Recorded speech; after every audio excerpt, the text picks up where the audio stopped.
ఇప్పుడు మనం వెజ్ బిర్యానీ ఇంట్లోనే చేసుకునే విధానం తెలుసుకునే ప్రయత్నం చేద్దాం. వెజ్ బిర్యానీ అంటే వెజిటబుల్స్ ఉన్నా పర్వాలేదు, ఒకవేళ లేకపోయినా కూడా సింపుల్గా మీరు బిర్యానీ ఏ విధంగా చేసుకోవాలి అనేది మనం తెలుసుకునే ప్రయత్నం చేద్దాం. ముందుగా మీరు ఒక కడాయి లేకపోతే ఒక ఒక పాత్రలో తగినంత నూనె తీసుకొని అందులో మనకి తగినంత ఉల్లిపాయలు, పచ్చిమిర్చి అండ్ ఇక్కడ మీకు స్క్రీన్లో కనిపిస్తున్నటువంటి బిర్యానీ ఉంటాయన్నమాట. ఇంగ్రీడియంట్స్ లైక్ దాల్చిన చెక్క, బిర్యానీ ఆకు ఇలాంటివి, జాజి పువ్వు సంథింగ్ ఏ ఉంటాయి కదా.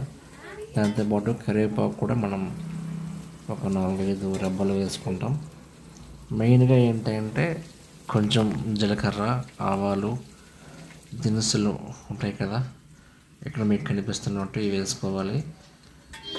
దాని తర్వాత ఆనియన్స్, పచ్చిమిర్చి వేసుకొని ఒక 2 రెబ్బలు ఆకులు, బిర్యానీ ఆకులు వేసుకొని,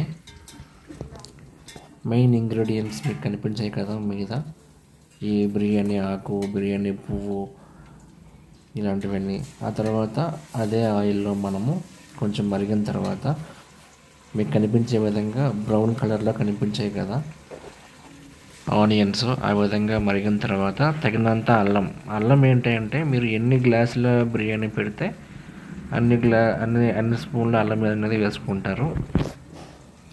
ఇక్కడ ఒక 3-4 గ్లాసెస్ వీళ్ళు పెడతారు కాబట్టి బిర్యానీ అనేది ఆ రైస్ తగ్గట్టు వీళ్ళు వేసుకుంటారు. మీరు అంత వేయక్కర్లేదు, మీ క్వాంటిటీ బట్టి మీరు అల్లం తెల్లుల్లి మసాలా అనేది వేసుకుంటారనమాట. అది వేసుకొని మీడియం ఫ్లేమ్లో పెట్టుకొని ఆ మిక్చర్ని బాగా వేడి చేసుకొని కలుపుతారనమాట.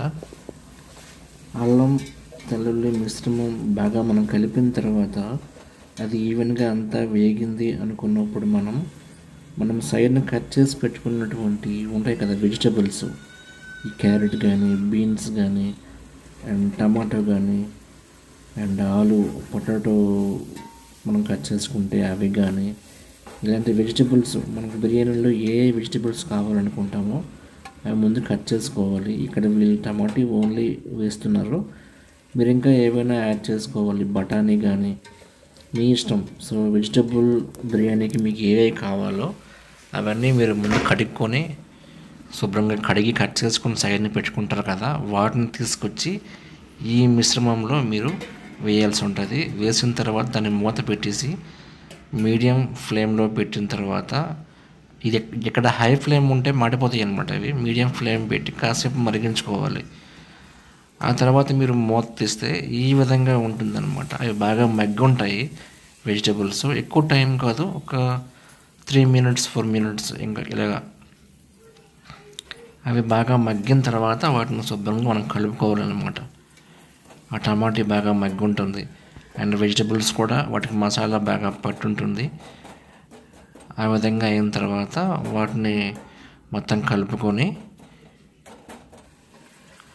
అంతా ఈవెన్గా మసాలా అంతా స్ప్రెడ్ అయ్యే విధంగా, వెజిటబుల్స్కి పట్టే విధంగా మనం కలుపుకోవాల్సి ఉంటుంది. ఆ తర్వాత ఈ మిశ్రమంలో మనం పక్కనే కడిగి పెట్టుకున్నటువంటి బియ్యం, మనకి నచ్చినట్టు అనమాట. అది బాస్మతి అవని లేకపోతే సీసీ రైస్ సన్న బియ్యం అవని, మన ఇంట్లో ఉన్న నార్మల్ రైస్ అవని పర్వాలేదు. మనకి ఎంత క్వాంటిటీ కావాలో అంత క్వాంటిటీ, ఎన్ని గ్లాసులు, 2 లేదా 3 మన ఇష్టం అన్నమాట. అవి కడిగి పెట్టుకున్నటువంటి బియ్యాన్ని ఈ మసాలా అండ్ వెజిటబుల్ మిశ్రమంలో వేయాల్సి ఉంటుంది.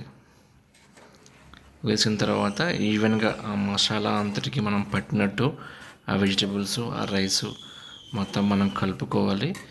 ఈ టైంలో కూడా మనకి ఫ్లేమ్ అనేది మీడియం ఫ్లేమ్లో ఉండాలి, సిమ్లో ఉండక్కర్లేదు, మీడియం ఫ్లేమ్లో ఉండొచ్చు. దాని తర్వాత ఆ మసాలా అనేది కంప్లీట్గా మనకి ఆ పాత్రకి అంటకూడదు అనమాట. కింద అంటకుండా మొత్తం కలుపుకోవాలి. ఒకవేళ ఏమైనా మసాలా కింద పాత్రకి అంటుంటే మనకు బిర్యానీ అయినప్పుడు ఏంటి అంటే కింద మొత్తం మాడిపోతుంది అనమాట బిర్యానీ.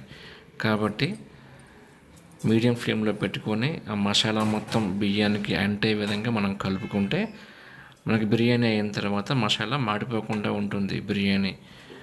సపరేట్గా పాత్రకి అంటకుండా కంప్లీట్గా మనకి వస్తుందన్నమాట. ఈ మిశ్రమంలో మనం తగినంత నీరు వేసుకోవాల్సి ఉంటుంది.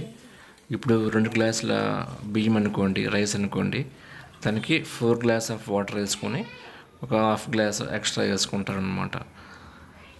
ఎగ్జాక్ట్లీ మన కుక్కర్లో పెడితే ఏంటి అంటే ఎగ్జాక్ట్లీ 2 గ్లాస్ రైస్కి మనం 4 గ్లాస్ వాటర్ వేస్తాం కదా, 1 గ్లాసు రైస్కి 2 గ్లాస్ వేస్తాం, డబుల్ వేస్తాం. సో ఇది బయట చేస్తున్నాం కాబట్టి కొంచెం ఎక్స్ట్రా వాటర్ వేసుకుంటే తప్పేం లేదు. మీరు సింపుల్గా అది 2 గ్లాస్ ఆఫ్ రైస్ అనుకోండి, 4 గ్లాస్ ఆఫ్ వాటర్ వేసుకుంటారు, ఒక హాఫ్ గ్లాసు ఎక్స్ట్రా వాటర్ కూడా వేసుకుంటారు. వేసుకొని మొత్తం బాగా కలుపుకోవాలి ఆ వాటర్లో. దాని తర్వాత ఇంక ఫైనల్గా సాల్ట్, మనం ఎంత రైస్ పెట్టామో తగ్గట్టు సాల్ట్ వేసుకోవాలి. ఎన్ని గ్లాసులు పెడితే అన్ని టేబుల్ స్పూన్లు సాల్ట్ వేసుకోండి, కొంచెం ఎక్స్ట్రా వేసుకోండి, అది మీ రిక్వైర్మెంట్ పైన డిపెండ్ అయి ఉంటుంది. దాంతోపాటు బిర్యానీ మసాలా అని చెప్పి బిర్యానీ సాల్ట్ అది కూడా కొంచెం వేసుకోవాలి, ఉంటే దాన్ని చైనా సాల్ట్ అంటారు. అదేవిధంగా బిర్యానీ మసాలా అది ఎవరెస్ట్ అవనివ్వండి, ఆచి అవనివ్వండి, మీ ఆ టేస్ట్ బట్టి మీ ఇంట్లో ఏది వాడితే అది, మీ బిర్యానీ క్వాంటిటీ బట్టి బిర్యానీ మసాలా కూడా వేసుకొని, బిర్యానీ మసాలా అంటే బిర్యానీ గరం మసాలా పౌడర్ అంటారు కదా, అదనమాట. అది వేసుకొని మొత్తం మిక్స్ అయ్యే విధంగా ఆ సాల్ట్ ఆ మసాలా మొత్తం మిక్స్ అయ్యే విధంగా మొత్తం కలుపుకోవాలి. అంతా కలిపిన తర్వాత దాన్ని మూత పెట్టేసేయాలి. మూత పెట్టేసి ఆ నీరు మొత్తం ఇంకిపోయేంత వరకు మనం హై ఫ్లేమ్లో పెట్టుకున్నా పర్వాలేదు, కొంచెం అబోవ్ మీడియం ఫ్లేమ్లో పెట్టుకున్నా పర్వాలేదు. ఈ విధంగా మూత పెట్టేసేయండి. ఎగ్జాక్ట్లీ ఆ పాత్రకు తగ్గట్టు ఉంటే ఇంకా బాగుంటుంది. కొంచెం అబోవ్ మీడియం ఫ్లేమ్ పెట్టుకొని విడిచిపెట్టేస్తే అప్రాక్సిమేట్లీ మీ బిర్యానీ క్వాంటిటీ బట్టి 30 మినిట్స్ ఈ విధంగా తీసుకొని మొత్తం ఉడికిపోతుందన్నమాట. ఆ తర్వాత మీరు ఓపెన్ చేసి చెక్ చేసుకోవాలి ఎంతవరకు ఉడికిందా లేదే అనేది. అలాగ వదిలిస్తే మాడిపోతుందన్నమాట. దీనికి కుక్కర్ కాదు కదా, విజిల్స్ ఏమి ఉండవు కాబట్టి చెక్ చేసుకుంటే. చెకింగ్ ఏ విధంగా అంటే మీరు ఏదైనా ఒక గరిటె తీసుకొని దాంట్లో పెడితే ఆ గరిటెకి అది అంటకూడదన్నమాట. ఆ గరిటెకి అంటకుండా విడివిడిగా ఉంటే ఉడికినట్టు. కొంచెం అంటుతుంది కాబట్టి ఇంకొక 3-4 మినిట్స్ మనం మూత పెట్టి వదిలేస్తే రెడీ అయిపోతుంది. ఆ తర్వాత దాన్ని మనం తీసుకుని మనం ప్లేట్లో సర్వ్ చేసుకోవచ్చు.